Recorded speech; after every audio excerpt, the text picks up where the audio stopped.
Hey, everybody, welcome to another episode of my podcast about superheroes and mythology. Miss Liz, she's my history teacher, and Mr. Tulio is my Portuguese teacher. Well, Ms. Liz, you were talking before about the X-Men and how they represent racism. Do you want to talk a little bit about it? Sure.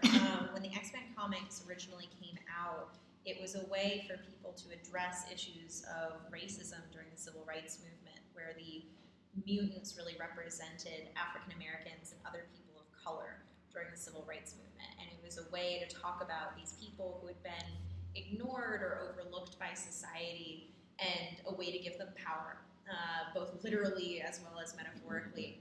And it was a really interesting way for people to start talking about these social issues without it being an attack on whites or attacks on blacks. And it was a really interesting entry point for a lot of people. They could read the comic books and they could relate to those mutants, for being bullied at school or for a whole host of other things that then had these larger meanings. And especially with those comics, the real figures that inspired the comic book characters, and the fact that Professor X and Magneto were based on Malcolm X and Martin Luther King Jr., and how the narratives of the real life civil rights movement were then incorporated into those comics. Yeah, one thing that I think that is really important about comic and about pop culture in general is because like it figures out a way to attack people and their motivations and their ideals and like everything that's bad about the world without directly doing so. And a good example of that is X Men or Watchmen per se, as it like attacks governments and corruption and all sort of things without being too aggressive about it, without being you suck. With all due respect, you suck. And that's something that I think it's really interesting about the Joker, for instance, which came out recently, which has that sort of that type of view that attacks bullying, that attacks people that make fun of others, which is something that is at this point is considered trivial in some sort of way. What do you guys think about that? I'm not sure about if I agree with the use of the term attack, because the beautiful thing about all kind of literature and comic books goes with it is that it's more raise a discussion than an attack, especially when it comes to the Joker. It's a story, it's a storyline, and it's a character. It doesn't take side on the discussion. It's just something there to be shown, and it's not a problem to take side. For example, when X-Men does that, I was listening. Too. Yeah, Watchmen too. Wonder Woman as well. Wonder It has a Woman feminist sometimes. view. Yeah, and not yeah. But you're saying it's more like an entry point. Yeah, So isn't we it? go Exactly, into those exactly. issues. It's possible because as they are almighty and everything can happen, everything can be discussed. I was when you think about Superman, people tend to think that it's a very hard character to deal with, to relate with. But I was listening to some guys talking about it yesterday, and this guy told me, was saying actually, oh, it's an alien, a person who is not from a land. His worst enemy is a millionaire who, in the comic books, have actually became the president, and he is against these people who come from outside. Well, that's a storyline that's being wasted right now. Like that's a metaphor, a possible metaphor, and we're not this. And it's And you're it's able there to apply it to to apply so it many things. exactly. Yeah. The Christopher Nolan trilogy of the Batman. When you think about the Joker of that trilogy, there is a lot of philosophy and a lot of sociology. When it comes to the third movie, that is not so well rated by the critic, Compared to the first two, yeah. especially.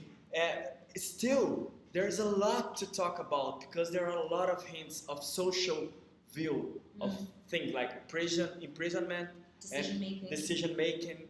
And how do we deal with foreigners again? You see, like, and because they're villains still, and And this idea of like universal problems. Yeah. And the ability of comic books to kind of highlight those exactly. issues. I was thinking about this today. We were watching something on the Civil War and warfare as kind of glorified, right? And Captain America, when it first came out, was very much that kind of glorified, like, we are America and we are the best kind of mentality. Proud to be an American. Yeah, and it was very much this kind of illusion of war. But then as the comics went on, you see Captain America struggle with the fact, like, of what his role is and what is right and what is wrong, and this questioning of the status quo, which is something that a lot of soldiers go through, and like readjusting to life, right? Like, for him, it's, you know, being frozen and then being unfrozen, but for a lot of soldiers, that's kind of what it feels like. You are frozen in time. Like, everything that you've come back to has changed while you've been away. Yeah. And you've been in that same situation for so long. And I think that that's important. Like, it's important to kind of rip off those covers of different social issues and be able to understand, okay, this is what we don't talk about, but it's experienced universally. And that's what I love about it. And it's something that's, you know, for superheroes, for science fiction in general, it kind of does that. And it has the ability to, as you said, like this kind of attack without attacking. And I quite love that because it gives us those opportunities to ask the what ifs. Yeah, and one thing that I think I consider really important about many stories for that kind of story to actually work is Watchmen, for instance. It doesn't tell the audience what is this view is wrong and this view is right. It gives you two different point of views and lets you take your own conclusion of what you think it's wrong and what you think it's right. And this is something that works about a TV show that I mentioned before, which is called Young Justice, which is about the sidekicks forming their own gang of superheroes. But it touches on very political aspects in which superheroes start using fake news to take down the evil government, quote unquote. And it's something that I think it's really interesting because it gives you a view. It lets you take your conclusions. Do endings justify the means, or do they not justify the means? Because you are aiming for something greater. But what is the point of taking down a villain if you're resulting to the same levels as them? And the other way around is it actually happens as well. If there are three movies from the past 2 years, Black Panther and Joker and Endgame. Not Endgame, the Infinity War. Those three movies, they have villains, supposed to be villains. They're supposed to be villains. They are villains actually, but